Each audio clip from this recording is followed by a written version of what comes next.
sorry. You already started it. That's fine. Just try it again. Oh, is it okay? Great. So this is Daniel. We're going to demonstrate some great ways for parents to help students. So first of all, when moms and dad help children play the violin, they should be sitting right in front, and you should be sitting kind of at eye level. So you got to get yourself on a chair that's appropriate. One of the best ways to help with this hand, the left hand of the violin, is the parent needs to hold onto the scroll, being careful not to bump into these pegs, because what happens if I bump into your pegs? Yeah, your violin goes really out of tune, and then you've got problems.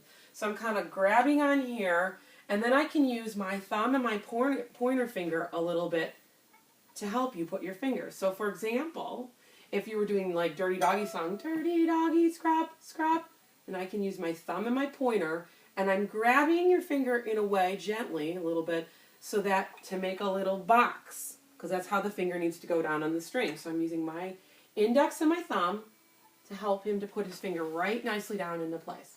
And then once he gets it on there, say we were doing Monkey Song, if we wanted to do number 2, he's already doing it all by himself, then I could use my index and thumb to help him. And I'm using this so that the violin's a little stable and he doesn't twist. Sometimes kids do a little twisting. Even Daniel, who is now an advanced Book 2 student, sometimes twists when he plays. So this, helps the parents get a little control. You want to have the violin kind of in this area. It's not helpful to be helping from here or in other directions.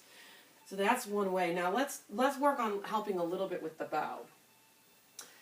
So the first thing is when we make your bow hand, when your parents help you, you want to make the bow with it like this, not like this.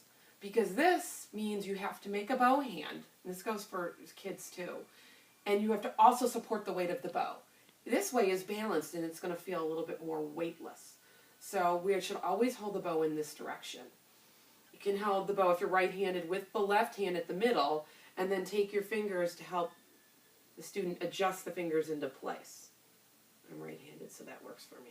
Kids, and I saw Daniel doing this early in his lesson, which is great, if they're getting a little more independent with making their bow hand, one great way to balance the bow is to take the end of it and kind of stick it on your tummy. I saw you do this. I don't even know if you realized this. And then you can see how you can see your bow thumb, that it's in a great position. You can look at all your fingers. And also you're using your tummy to help support the bow. So then you can in a very relaxed way find your bow fingers and not feel like you're grabbing. Because what happens if you start grabbing, then you can't move things if they're out of place because everything's so stiff. So we gotta be like getting our bow hand in a soft way. So then you've got your bow hand set. I always recommend set the bow hand first. It's too hard to get a bow hand going when you've got the violin up. So get the bow hand, then parent, hold it with your left hand like this. Take the violin, scoop it on in the neck. I'm holding it this is called the bout or the shoulder. And then you've got it, he's got it. Then I can take my hand over here. We're going to do a little bit of Mississippi Stop, Stop, Twinkle. Now parents, there's 2 ways to hold the bow. You can hold the bow up here, so you're grabbing like this, and then using your first finger to help steer it. So we could do a little bit of this.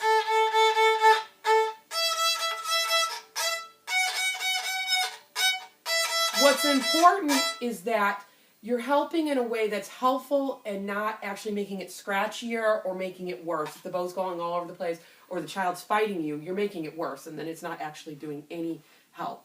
So in this is if you just need a little, if the bow's kind of going all over the place and you need a little help driving the bow, steering it. A little bit less control way, you have less control this way, is if you take and you hold down here. This is for a student a little bit more independent, and you just need to help a little bit. Now if your child won't even move, you feel like you're pulling, means they're really tense. And in that case, sometimes you have to let the fingers go. Fingers here, pinchers here, and you're holding this joint and pulling this open. This is the single most important motion in violin playing in the first few years.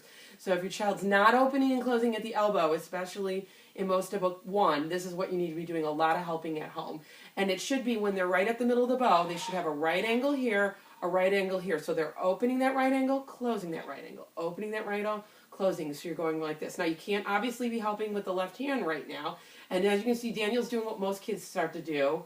The violin starts to wander. So then you might have to help a little bit like this. Then let go and bring this back around. Oh, he moved his feet. Sometimes you can put your feet up here as little like door stops here, little stabilizers. Good, and then I can let go for a second. I can help him. Here I am holding the scroll. We're gonna put one on because we're doing Twinkle. Go ahead. I know you already know. He already knows this song. There we go. Do one.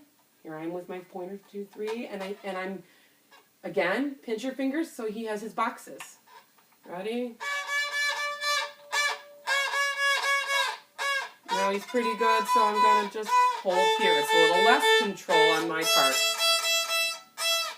Now, when even less control is when you just hold here to help. Go ahead. See, now he's getting a nice right angle open and close.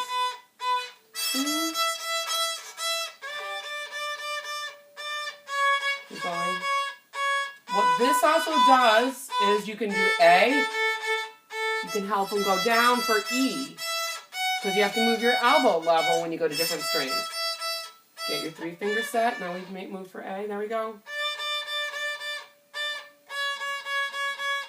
And if the violin starts falling, let's just pretend your violin started falling. You're like, oh, I'm sorry, I spit on you a little bit. If you were a little kid, you're not a little kid. But then you could reach on up underneath and get it up there and get it by the ear. Now I want to do one thing from the back. If you're looking from the back, seam of the shirt. The violin should be up on the seam of the shirt. If you can see the full out seam, violin is too low. So if you're ever helping from the back in group class or whatever, get that up there. Should be over here. The ear should be over here a little bit. Okay? So that's if you're looking from the back. You shouldn't help from the back at home though. Okay, that's great.